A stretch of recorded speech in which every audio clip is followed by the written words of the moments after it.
ამ ლაპარაკში რომ იყვნენ, თვით იესო ჩადგა მათ შუა და უთხრა: შვიდობა თქვენდა.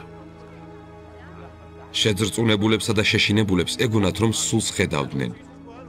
მაგრამ მან უთხრა: რატომ შეწრწუნდით და რატომ გებადებათ გულში ასეთი ფიქრები? შეხედეთ ჩემს ხელებსა და ჩემს ფეხებს. ეს მე ვარ თვითონ. შემეხეთ მე და ნახეთ, რადგან სულს არ გააჩნია ხორცი და ძვლები. მე კი მაქვს, როგორც ხედავთ. ეს რომ უთხრა უჩვენა მათ ხელები და ფეხები.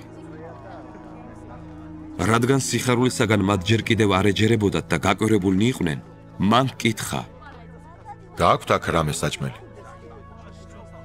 მიაწოდეს მას შემწვარი თევზის ნაჭერი და თაფლის გოლეული. გამოართო და ჭამა მათ წინაშე, ხოლო მორჩენილი აიღო და მისცა მათ. უთხრა მათ: ეს არის ჩემი სიტყვები, რომელთაც გეუბნებოდით, ვიდრე თქვენთან ვიყავი.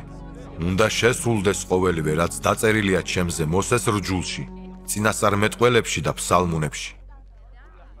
მაშინ გაუხსნა მათ გონება წერილთა გასაგებად და უთხრა მათ: ასე წერია, რომ ქრისტე უნდა ტანჯულიყო და მდრეთით ამოდგარიყო მესამე დღეს.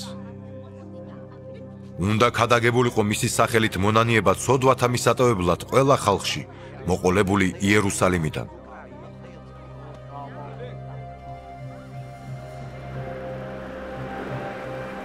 თქვენ კი ამის მოწმენი ხართ. და აჰა, მე მოვავლენ თქვენზე მამა ჩემის აღთქმულს. თქვენ კი დარჩით ქალაქში, ვიდრე მაღლიდან ძალით შეიმოსებოდეთ.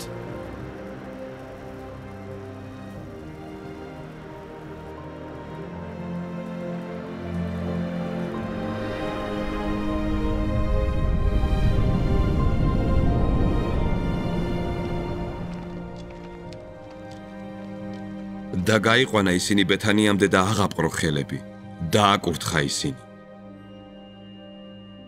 როდესაც აკურთხებდა, განშორდა მათ და ამაღლდა ცაში.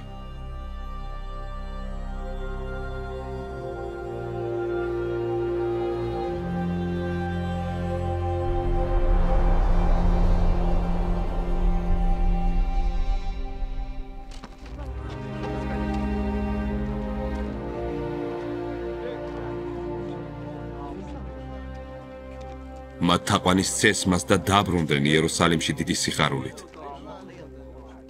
სულ მუდამ ტაძარში იყვნენ ღვთისმადიდებელნი და მაკურთხეველნი. ამინ.